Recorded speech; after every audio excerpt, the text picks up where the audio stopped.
अस्सलाम वालेकुम। FSc part number 1 का चैप्टर नंबर 5 हमने स्टार्ट किया हुआ था। आज उसका टॉपिक जो है हमने लाइफ साइकिल और बैक्टीरियोफेज पढ़ना है। जो उसका पहला पोर्शन जो है वो लैक्टिक साइकिल हमने पढ़ना है। ठीक है, बैक्टीरिया होता है बैक्टीरिया और फेज का मतलब होता है वायरस। ठीक है, बैक्टीरिया ईटर भी कहते हैं बैक्टीरियोफेज को। ठीक है, अगर नहीं ऐसे तो हम ऐसे भी कह सकते हैं कि जो वायरस इन्फेक्ट करता है बैक्टीरिया को उसको हम क्या कहते हैं, बैक्टीरियोफेज। ठीक है, virus infect bacteria virus infect bacteria this is called bacteriophage. ठीक है, अब हमारे पास लिमिटेड फेजेस हैं जो कि इन्फेक्ट करती हैं ई कोलाई को, यानी कि लिमिटेड जो है वायरसेस हैं जो कि इन्फेक्ट करते हैं ई कोलाई को। इसमें से बेस्ट नोन फेजेस जो हैं उसमें टी फेज है, टी यानी कि फॉर टाइप, और इसके बाद among T phases T2 and T4 और बेस्ट ऑफ आर स्टडीड। और इन T phages and T viruses में जो है वो T2 और T4 जो है वो स्टडी के लिए बेहतर है, और हमने यहाँ पर T4 को लिया है। T4 जो है वो रिजेंबल करता है टेड पोल, यानी कि टेड कहते हैं जिसके पास हेड हो और पोल जिसके पास यानी कि टेल हो। ये इसका स्ट्रक्चर है फेज का, यानी कि वायरस का। इसके पास ये इसका हेड है, हेक्सागोनल हेड होता है। ठीक है, और इसके पास इसके अंदर जो है इसका जीनोम मौजूद होता है जिसको डीएनए भी कहते हैं, न्यूक्लिक एसिड भी कहते हैं। और इसके बाद ये वाला हेड है और नीचे ये वाला स्ट्रक्चर जो है ये इसका कॉलर होता है। ये अंदर वाली जो ट्यूब्स होती है इसको टेल कोर कहते हैं, और ये बाहर जो रेड कलर की शीट्स है इसको टेल शीट कहते हैं।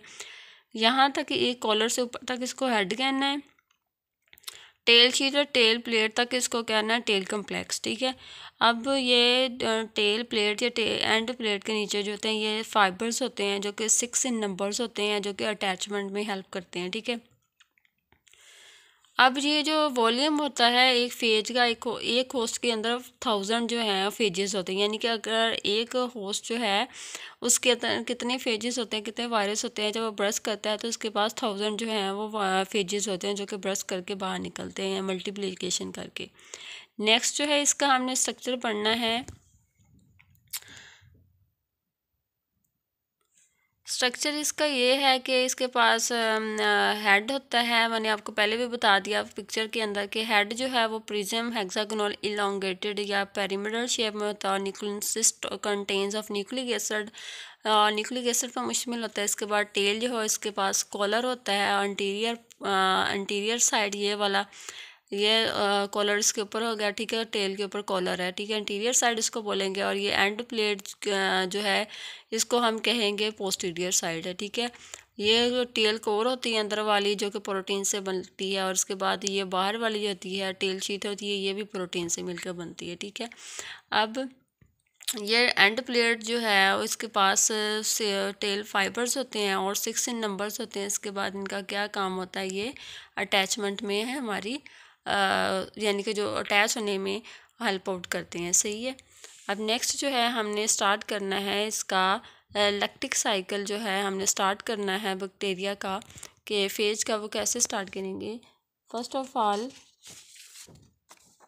लैक्टिक साइकिल जो है पहला इसका ये है कि जो वायरस है वो किसी मतलब जो हो उसका है बैक्टीरिया के साथ उसकी सेल वॉल के साथ पहले अटैचमेंट करेगा। ठीक है, पहला पॉइंट ये कि अटैचमेंट करने के बाद फिर वो अपना जीनोम जो है वो उसके अंदर जो है उस बैक्टीरिया के अंदर जो है इंजेक्ट कर देगा। नेक्स्ट फिर वो इसके बाद उसके अंदर जो है वो उसकी, यानी कि जब वो जीनोम उसके अंदर दाखिल कर देगा तो वो उसकी क्या कहते हैं वायरल डीएनए जो होता है वो कंट्रोल ले लेता है उसकी बायोसिंथेटिक मशीनरी का, कि वो जो भी ऑर्डर दे वायरस वही चीज़ उसने बैक्टीरिया ने बनानी है। ठीक है, नेक्स्ट फिर मल्टीप्लिकेशन होती है और उसके अंदर से जो है वायरलेंट फेजेस, यानी कि बहुत सारे जो बैक्टीरिया फेजेस जो होते हैं वो फॉर्म बनते हैं ब्रस्ट करके इसको।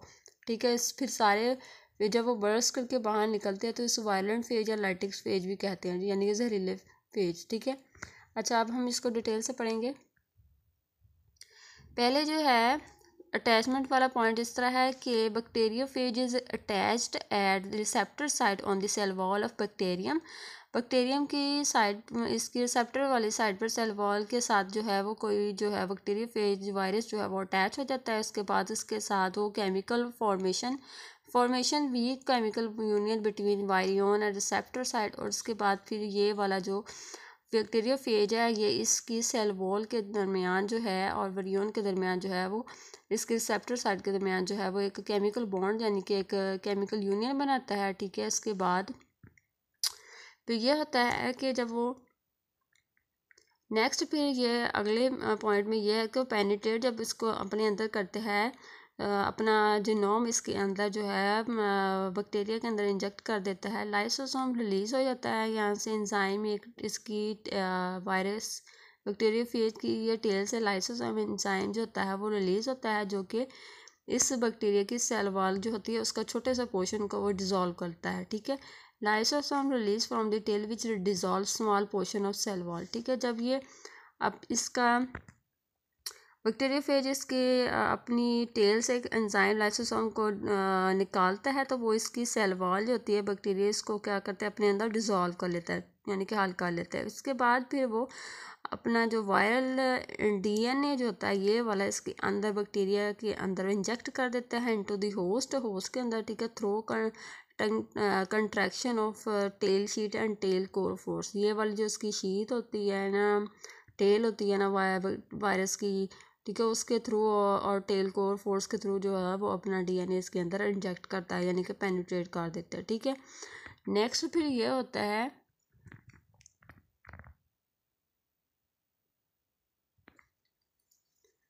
कि वो जो प्रोटीन कोड होता है ना उसका वो बाहर रहने देता है यानी प्रोटीन कोड रिमेन आउटसाइड, वो बाहर रहता है, ठीक है। और उसके बाद ये जो वायरल डीएनए जो होता है वो takes the control of the biosynthetic machinery. जब उसने अपना वायरल डीएनए ही अंदर इंजेक्ट कर दिया तो वो फिर बैक्टीरियोफेज उस बैक्टीरिया को कहेगा कि वो उसकी ही चीज़ें बनाए यानी कंट्रोल ले लेता है अपने हाथ में, सही है।